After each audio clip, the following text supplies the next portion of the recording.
사도행전에 있는 말씀을 함께 나누도록 하겠습니다. 마태복음, 마가복음, 누가복음, 요한복음 이렇게 살펴보았습니다. 그리고 오늘은 사도행전에 있는 말씀을 우리가 함께 보도록 하겠습니다. 사도행전을 보면서 여러 가지 주님께서 깨닫게 하시는 말씀들이 있는데 가장 중요한 단어가 하나 있다고 그러면 증인이라고 하는 단어입니다. Witness, 증인이 되어야 된다라고 하는 거예요. 가만히 그 말씀을 생각해 보니까 우리는 어떠한 모양으로 살든지 무언가에 지금 증인이 되고 있다라고 하는 거예요. 우리가 혼자 사는 것이 아니잖아요. 우리 자녀들도 있고 남편도 있고 가족도 있습니다. 우리 직장 동료들도 있고요.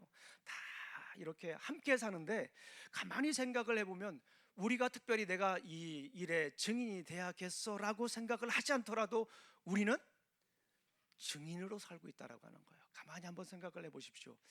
내가 무엇의 증인으로 지금 살고 있는가, 내가 누구의 증인이 되고 있는가를 한번 생각해보는 그런 시간 갖기를 간절히 소망합니다. 사도행전을 읽어보면 계속해서 강조하는 것이 이 증인에 대해서 얘기를 합니다. 그러면 우리가 어떤 증인이 되어야 될 것인가, 이 사도행전을 통해서 우리 한번 살펴보도록 하겠습니다.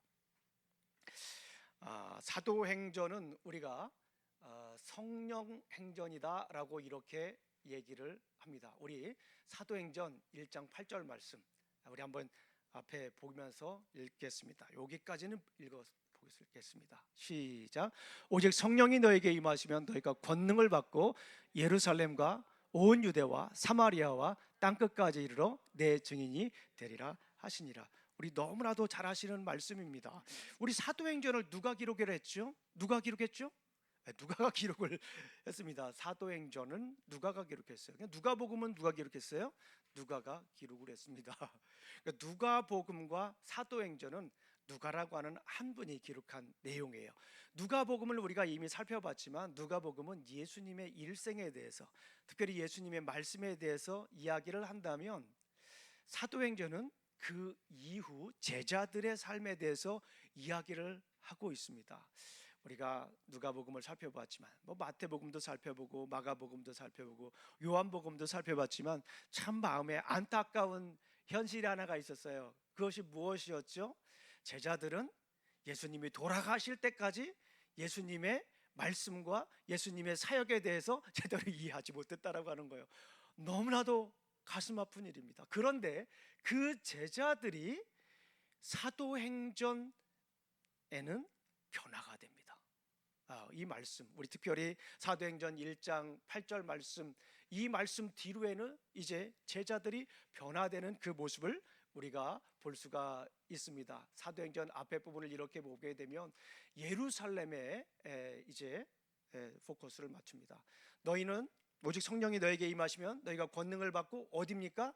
예루살렘과 유대와 사마리아와 땅끝까지. 사도행전 1장 8절 말씀은 우리가 사도들이 어떻게 변화되어서 어디에 증인이 되는가를 보여주고 있어요. 어디입니까? 예루살렘과 유대와 사마리아와 땅끝까지. 이 말씀에 따라서 사도행전은 진행이 된다라고 하는 거예요.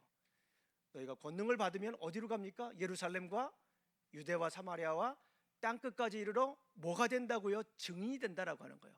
이 말씀에 따라서 사도행전은 제자들이 어떻게 예수 그리스도의 증인이 되는가를 보여주고 있다라고 하는 거예요.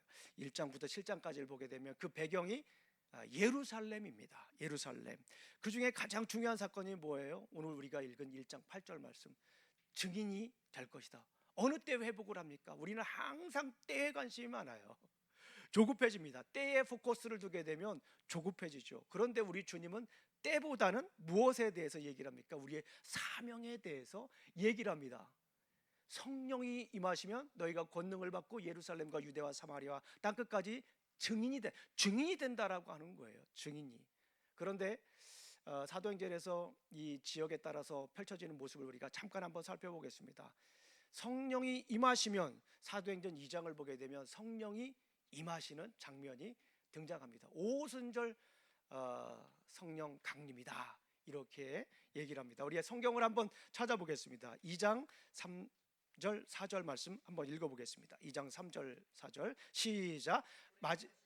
벼처럼 갈라지는 것들이 그들에게 보여 각 사람 위에 하나씩 임하여 있더니 그들이 다 성령의 충만함을 받고 성령이 말하게 하심을 따라 다른 방언들로 언어들로 말하기를 시작하니라 라고 이렇게 말씀을 얘기를 하고 있어요. 성령이 임하셨어요. 예루살렘에 성령이 임하셨던 이 모습을 우리가 보게 됩니다. 자, 그리고 성경을 한번 계속해서 읽어보겠습니다. 성령이 일어났습니다. 그리고 이제 베드로가 14절에 보게 되면 솔로몬 행각에서 이제 설교를 합니다. 그리고 나서 사람들이 변화가 되죠. 성령님이 함께 하시니까 이제 사람들이 변화되는 그 모습을 우리가 보게 됩니다. 우리 한번 46절 47절 말씀, 2장 46, 47절 말씀 읽어보겠습니다. 시작. 날마다 마음을 같이하여 성전에 모이기를 힘쓰고 집에서 떡을 떼며 기쁨과 순전한 마음으로 음식을 먹고 하나님을 찬미하며 오 백성에게 칭송을 받으니 주께서 구원받은 사람들을 날마다 더하게 하시니. 성령이 임하시니까 놀라운 사건들이 지금 일어나고 있습니다.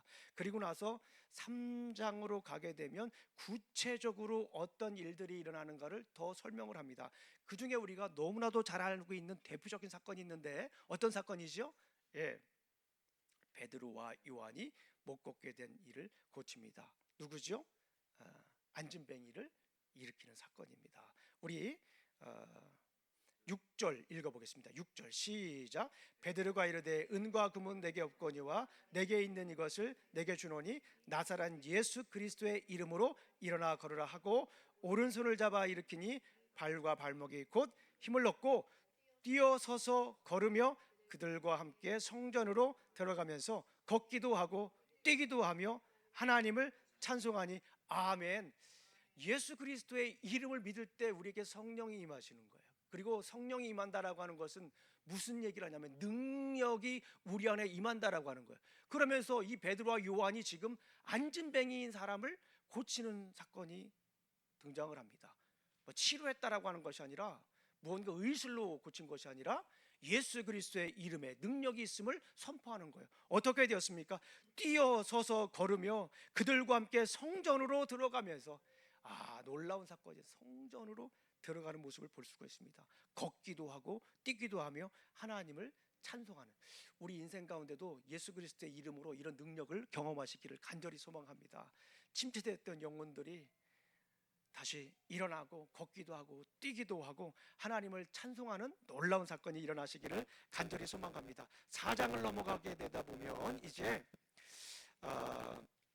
계속해서 우리 베드로와 요한이 복음을 증거하는 사건들을 우리가 볼 수가 있습니다. 그리고 5장을 넘어가게 되면 이제 부작용에 대해서 얘기를 해요. 성령님의 역사가 일어나는데 그 성령님을 속이는 사람이 등장을 해요. 항상 능력이 나타난 곳에는 미혹하고 현혹하고 속임을 당하는 이들이 있습니다. 아나니와 삽비라가 성령을 속입니다. 5장 3절 말씀 읽어볼게요. 시작. 베드로가 이르되 아나니아야 어찌하여 사탄이 내 마음에 가득하여 네가 성령을 속이고 땅값 얼마를 감추었느냐라고 이렇게 얘기를 하죠. 성령의 놀라운 역사가 있고 또 부작용이 일어나기도 합니다. 우리 6장으로 가게 되면 이제 성령님의 능력이 계속해서 이제 커집니다. 부흥의 역사가 계속 일어나는데 해야 할 사람들이 이제 더 필요합니다. 그만큼 부흥의 역사가 일어났으니까 해야 할 일을 감당해야 할 일들이 생기는 것이죠. 그래서 이제 7 일꾼을 결국 뽑습니다. 우리 3절 한번 읽어보겠습니다. 시작. 형제들아 너희 가운데 성령과 지혜가 충만하여 칭찬받는 사람 7을 택하라. 우리가 이 일들을 그들에게 맡기고 4절 시작. 우리는 오로지 기도하는 일과 말씀 사역에 힘쓰니라 하니라. 네, 이렇게 이제 성령님의 역사가 아주 구체적으로 일어나면서 사역들이 이제 분화되는 그런 모습들을 보게 됩니다. 7장을 보게 되면 우리 잘 아시는 스데반 집사님이 이제 설교를 하게 됩니다. 그러면서 결국에는 스데반 집사님이 순교를 하게 되는 모습을 보게 됩니다. 예루살렘에서 지금까지 있었던 이야기예요. 7장 55절 말씀을 한번 읽어보겠습니다. 7장 54, 56절, 55절 읽겠습니다. 시작. 그들이 이 말을 듣고 마음에 찔러 그를 향하여 이를 갈거늘 스데반이 성령 충만하여 하늘을 우러러 주목하여 하나님의 영광과 및 예수께서 하나님 우편에게 서신 것을 보고 말하되 보라 하늘이 열리고 인자가 하나님 우편에 서신 것을 보노라 한데, 그러면서 이제 결국에는 스데반 집사님이 돌에 맞아 죽는 사건이 등장합니다. 여기까지는 이제 예루살렘에서 뭐예요? 증인이 되는 거예요. 그런데 계속해서 강조하는 것은 뭐냐면, 성경을 읽어보시면 아시겠지만 부흥의 역사가, 또 이런 기적의 역사가 일어날 때는 항상 빠지지 않는 단어가 있어요. 뭐냐면 성령님입니다. 이 베드로 스스로가 한 것이 아니라 성령님이 베드로에게 임하셨을 때 능력이 나타나는 모습을 보여줍니다. 성령님이 베드로에게 임하셨을 때, 제자들에게 임했을 때 그 능력이 나타나서 사람들이 변화되는 그런 모습을 볼 수가 있어요. 우리도 예수님을 믿으면 우리가 성령님이 우리 안에 있어요. 이거를 성령님의 내주라고 하는 그런 표현을 합니다. 우리 안에 있어요. 그런데 성령 충만하면 또 다른 사건일 수도 있어요. 우리 안에 있지만 이렇게 사도행전에 나타나는 모습처럼 성령님이 우리에게 임하셔서, 강력하게 임하셔서 우리가 행할 수 있도록 성령님이 우리를 이끌어 가시는 일도 있다라고 하는 거예요. 그래서 우리가 분명한 것은 예수님을 믿을 때 우리 안에 at the same time, simultaneously, 동시에 우리 안에 성령님이 내주하시는 건 사실이에요. 그리고 그 능력이가 있어요. 그런데 우리가 주님께 구할 때, 성령님이 임하실 때 그거를 우리가 성령 충만함이라고 해요. 그래서 그렇게 표현을 하는 거예요. 성령님이 충만할 때 우리 안에 다시 그런 붕괴의 역사가 일어나는 것을 보게 됩니다. 성령님이 충만할 때 우리가 증인이 될 수가 있어요. 예루살렘과 어떤 곳입니까? 이걸 우리가 해석하면 가까운 곳입니다. 가까운 곳. 예. 오늘날 우리에게 적용을 해보면 우리가 누구에게 증인이 돼야 돼요? 가까운 사람에게 먼저 증인이 돼야 돼요. 우리가 증인이 되라고 그러니까, 세계를 보면 그리스도인이 되라고 그러니까 우리가 증인이 되는 것은 막 다른 나라에 가서, 선교지에 가서만 증인이 돼야 된다고 하는 생각을 가져갈 수 있는데 절대 그렇지 않습니다. 우리가 증인이 되는 건 어디로부터 시작하는 거예요? 가까운 곳으로부터 시작이 돼요. 남편의 증인이 돼야 됩니다. 성령의 능력으로 우리 주님의 증인이 돼야 돼요. 우리 남편뿐만 아니라 아내에게 내가 증인으로서 살아야 됩니다. 결혼한다라고 하는 것이 얼마나 위대하고 큰 소망이고 소명이고 사명인지 우리가 알 수가 있어요. 자녀들에게도 우리가 뭐가 돼야 돼요? 증인이 돼야 돼요. 섬찟하지 않습니까? 이 다음에 저는 가끔 그런 생각을 해요. 제가 장례식 때 우리 자녀들은 나를 어떻게 기억할까? 그 생각만 하면 자다가도 벌떡 일어날 때가 몇 번 있습니다. 중요한 것은 뭐냐면 우리가 성령의 능력으로 증인이 돼야 되는데, 사도행전은 우리에게 말씀하십니다. 가까운 곳에서부터 우리가 증인이 돼야 돼요. 남편에게, 아내에게, 어머님에게, 아버님에게, 또 가까운 친척들에게까지도 우리가 증인이 돼야 돼요. 그런데 문제는 어디서 생기죠? 가까운 곳에서부터 항상 문제는 생겨요. 갈등은 생겨요. 나와 상관없는 사람들은 갈등도 없어요. 나와 상관없는 사람들은 미움도 없어요. 나와 상관없는 사람들은 그저 넓은 사랑으로 편안하게 사랑하면 됩니다. 부담 없이 사랑하면 돼요. 그런데 힘든 것은 뭐예요? 가까운 사람들에게 내가 사랑을 해야 되고, 사랑을 증거해야 되고, 특별히 예수 그리스도의 증인이 된다라고 하는 거예요. 우리 사랑하는 성도님들, 가까운 우리 분들에게 먼저 예수 그리스도의 증인이 되시기를 간절히 소망합니다. 이 두 번째는 유대와 사마리아 지역이에요. 우리 8장으로 넘어가 보겠습니다. 8장으로 넘어가 보게 되면 이제 사울이 등장을 하는데, 이 사울이 박해를 합니다. 사울은 유대교의 차세대 리더입니다. 학문적으로도 그렇고 지도력의 영향을 받아 그렇고 앞으로 유대교를 이끌어갈 사람인데, 그 사람의 모습을 보니까 예수님을 믿는 사람들을 다 잡아다가 죽이는 역할을 합니다. 그런데 9장을 가게 되면 어떤 일들이 있어요? 그 사울이 예수님을 만나고 변화가 됩니다. 사울이 어떻게 된다고요? 예수님을 만나고 변화되는 그 사건을 보게 돼요. 그동안 자기가 쌓아왔던 모든 것들이 뭐예요? 보이지가 않아요. 눈이 멀었잖아요. 보이지도 않고 볼 수도 없는 거예요. 그러니까 뭐예요? 아무것도 아니다는 거예요. 그동안 그렇게 쌓아왔던, 요즘 말로 말하면 스펙이잖아요. 얼마나 사도 바울이 스펙이 좋아요. 신분도 좋고 공부도 많이 했고 리더십도 좋고 요즘 말로 말하면 1등 신랑감의 차세대 정치 지도자인데 많은 사람들이 우러러보는데 보이질 않는 거예요. 다 아무 쓸데기 없이 이제는 새로 시작하라. 뭐 컴퓨터로 말하면 리셋하는 거예요. 그동안 있었던 거 디폴트하는 거예요. 다 디폴트하고 이제 예수 그리스도 안에서 새롭게 시작하라라고 시작을 합니다. 우리 9장을 한번 읽어보겠습니다. 9장 15절 말씀 읽어보겠습니다. 시작. 주께서 이르시되 가라. 이 사람은 내 이름을 이방인과 임금들과 이스라엘 자손에게 전하기 위하여 택한 나의 그릇이다. 예수님께서 이 사도 바울은 누구라고요? 택한 나의 그릇이다. 우리 사랑하는 성도님들도 어때요? 다 그릇이에요. 여러분들의 그릇은 어떻습니까? 큽니까? 한번 재보세요. 빛나고 있습니까? 가득 차 있습니까? 만난 것으로 차 있습니까? 주의 말씀을 날마다 묵상하면서 그 말씀을 마음속에 새기면서 만나는 사람마다 나눠주려고 노력하고 있습니까? 아니면 그 그릇에 텅 비었습니까? 나눠주고 싶어도 줄 게 없습니까? 그 누가 하는 거예요? 우리 살아가는 성도님들 날마다 말씀으로 시작하시면 그 여러분들의 그릇 안에 뭐가 차는 거예요? 말씀이 가득 차는 거예요. 그러면 누구를 만나도 증인이 될 수 있어요. 뭐요? 말씀의 증인이 될 수 있습니다. 가깝게는 남편의 증인. 이 말씀이 우리 멋대로 살게 하지 않아요. 우리 말씀이 안에 들어있으면 우리 본능대로 살고 수가 없습니다. 말씀이 우리 안에 들어오면 감정적으로 살 수가 없어요. 말씀이 우리 안에 들어오면 내가 예전에 살던 대로 살 수가 없어요.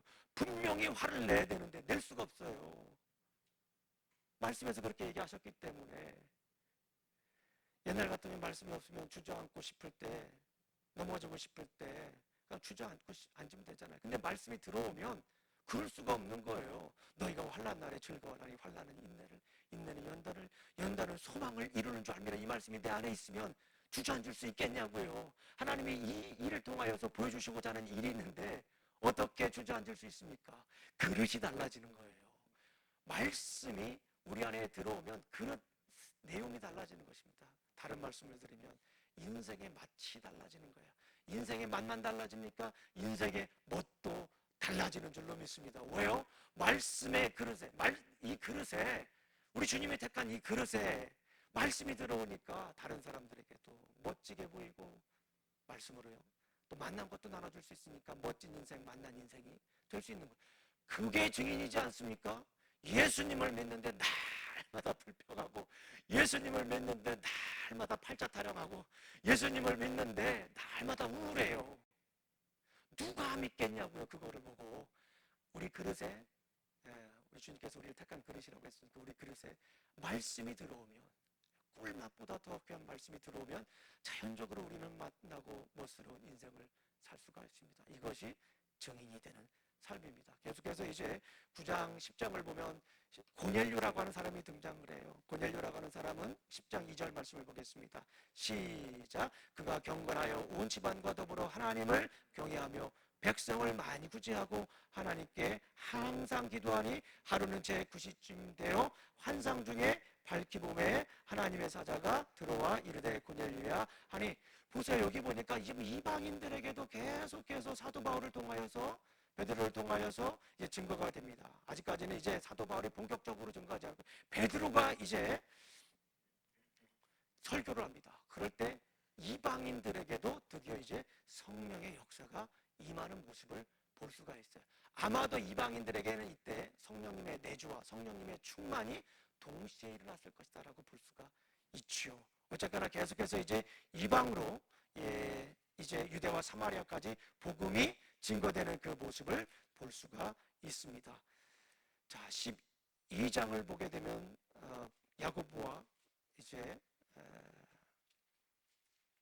야고보가 순교하고 베드로가 투옥되는 그런 어려움을 겪게 됩니다. 그럼에도 불구하고 계속해서 유대와 사마리아까지 증인이 되는 거예요. 유대와 사마리아까지 증인이 된다라고 하는 것은 뭐예요? 조금 더 우리가 적용을 해보면 우리 직장이나 우리 사업터나 이렇게도 한번 생각을 해볼 수 있어요. 우리 커뮤니티나 참 쉽지가 않아요. 직장에서 예수 그리스도의 증인이 된다라고 하는 거는 어쩌면 선교지 가서 복음 증거하는 것보다 훨씬 더 어려울 수가 있어요. 다 알잖아요. 그런데 우리가 증인으로 살아간다라고 하는 것은 우리의 사명이지 않습니까? 그러니까 우리가 증인이 되기 위해서 얼마나 큰 노력을 해야 되는지 몰라요. 관계뿐만 아니라 세심하게 봐야 되고, 말 한마디, 눈빛, 손짓 이런 모든 것까지도 그리스도인으로서 증인이 돼야 됩니다. 부담스러우시죠, 우리 성도님들? 직장에서, 가정에서 증인이 되라고 하니까 어느 정도 그래서 수긍하고, 내가 좀 잘해야겠다는 생각이 드는데, 직장과 우리 사업체에서 증인이 된다라고 하는 건 조금 더 마음의 부담감이 클 수가 있습니다. 그러나 오늘 사도행전을 통해서 우리에게 보여주시는 말씀은 그거예요. 가장 중요한 거는 성령님이 되게 임하셔야 돼. 주님께서 나를 택한 그릇인데 이 안에 성령님이 함께 하셔야 돼요. 이 성령님이 함께 하신다라고 하는 것을 가장 잘 보여주는 것이 말씀을 내가 읽느냐 안 읽느냐, 말씀을 담고 사느냐 안 사느냐라고도 굉장히 관련이 있습니다. 왜냐하면 성령의 검은 뭐예요? 하나님의 말씀이잖아요. 우리 에베소서 6장의 정신갑주에서 성령의 검은 하나님의 말씀을 가지라라고 하셨잖아요. 말씀이 내 안에 있으면 이것이 능력이 되는 줄로 믿습니다. 그리고 나서 이제 땅끝까지 가게 됩니다. 사도행전 뒤에 부분은요 아주 간단해요. 사도행전의 가장 중요한 부분이기도 하죠. 사도 바울이 이제 선교 여행을 다루고 있어요. 저 한번 보세요. 이거는 제가 간단하게 시간이 없으니까 말씀을 전할게요. 사도행전 13장부터 15장까지는 1차 전도 여행. 저 한번 보세요. 사도행전 1장 15장 13장부터 15장까지는 1차 전도 여행. 자, 2차 전도 여행은 16장부터 18장까지. 그리고 3차 전도 여행은 19장부터 21장까지. 그리고 로마로 압송되는 과정 4차 전도 여행이라고도 하는데요. 나머지 부분은 이렇게 기록하고 있어요.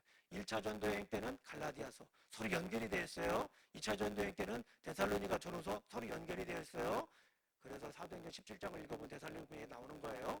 그리고 19장부터 21장까지는 고린도 전후서와 로마서를 썼습니다. 그리고 드디어 이제 로마로 압송되는 그런 과정입니다. 사도 바울이 땅끝까지 이르러 복음을 증거했습니다. 우리도 이제 땅끝까지 이르러 증인이 되어야 됩니다. 예루살렘과 유다 사마리아 땅끝까지. 우리가 직접 가서 선교하는 것도 정말 좋아요. 우리 사랑하는 성도님들이 저희 가까운 곳이라도 선교를 갔으면 좋겠어요. 우리 교회가 그렇게 좀 디자인했으면 좋겠어요. 제가 아프리카 갔잖아요. 아프리카 갔다 왔는데 자꾸 생각이 나요. 우리 집사람이 그랬거든요. 아프리카 가서 강의만 하고 와. 그렇게 얘기를 했는데 자꾸 생각이 나요. 예, 큰일 났어 이제. 그분들 보면은 지금도 얼굴이 막 그냥 그 말씀을 공부하고 그냥 그 설교학 시간에 말씀을 증거하는 변화된 그 모습을 보면 막 너무너무 막 마음이 기뻐요. 막 목숨 걸고 공부해요. 성경을 공부하는데 목숨을 걸고 공부하는 거예요. 이슬람교 배경이라서 잘못하면 죽을 수도 있어요. 얼마나 감동적인지 몰라요. 조금씩 우리가 선교를 위해서 우리가 나가지 못하면 나가시는 우리 선교사님들 도와야 돼. 우리가 교회가 그래야 선교하는 교회입니다. 앞으로 교회는요 미셔널 처치가 돼야 돼요. 선교하는 교회가 돼. 우리 교회가 뭐 성도님들도 얼마 그런 소리 하지 마요. 교회는 교회. 얼마나 주님의 영광이 가득한 교회입니까? 우리 교회가 얼마나 주님 보시기에 귀한 교회입니까? 우리 교회가. 그러니까 우리가 그 사명을 감당해야 되는 줄로 믿습니다. 말씀을 맺습니다. 우리 사랑하는 성도님들, 지금 누구의 증인이 되고 있어요? 무엇의 증인이 되고 있습니까? 제가 구분하는 방법을 하나 딱 가르쳐 드릴게요. 지금 반복적으로 하는 것이 여러분들의 증인이 되는 거예요. 지금 계속해서 하고 싶은 거, 그거 역시 증인이 되는 겁니다. 한번 돌아보십시오. 내가 집에서 지금 반복적으로 하는 것이 내가 지금 증인이 되고 있는 것이에요. 제가 떨리는 마음으로 우리 아이들에게 물어봤어요. 성민이한테는 안 물어봤어요. 왜냐하면 설교 시간에 자기 얘기한다고 그래가지고 안 물어봤어요. 그래서 이제 선웅이한테 물어봤어요. 이번 주간에 떨리는 마음으로 선웅아, 너는 아빠에게서 배우고 싶은 것이 뭐가 있냐 이렇게 물어봤어요. 그랬더니 두 가지를 얘기를 하더라고요. 아빠는 유머가 있는 사람 같아요. 용돈 올려줘야겠다. 뭐 용돈 받지는 않습니다. 뭘 사줘야겠다는 생각이 들어요. 두 번째는 뭐냐 그랬더니 아빠는 뭔가를 계속 잘하는 것 같대. 그래서 제가 영어로 perseverance 그러니까 맞다고 얘기를 하더라고요. 끈기가 있다라는 거예요. 깡다구가 있다라는 거예요. 뭔가를 열심히 한다라고 하는 거예요. 그래서 제가 거기까지만 물어봤어요. 더 이상 얘기하는 게 좀 두렵잖아요. 한번 물어보세요. 내가 스스로 할 수 없어요. 우리 자녀들에게만 물어보세요. 우리 친구들에게 물어보세요. 우리 사랑하는 성도님들, 지금 무엇에 증인이 되고 있습니까? 간절히 소망하는 것은 성령님의 능력으로 사도 바울처럼 가정에 우리 주님의 증인이 되시길 간절히 소망합니다. 우리 주변에 있는 사람들에게 기필코 간절히 주님의 증인이 되시기를 간절히 소망합니다. 그리고 우리 교회가 앞으로 세계 선교를 위해서 정말 열심히 기도하고 또 세계 선교에 나아가는 그런 복된 교회가 되기를, 증인이 되는 교회가 되기를 간절히 소망합니다. 우리 기도하시겠습니다. 하나님 아버지, 감사합니다. 사도행전을 통하여서 우리에게 주신 말씀, 그 말씀을 우리 마음속에 품습니다. 아버지 하나님, 우리가 성령의 능력으로 우리가 주님의 증인이 될 수 있도록 도와주시옵소서. 예수님 이름으로 기도합니다.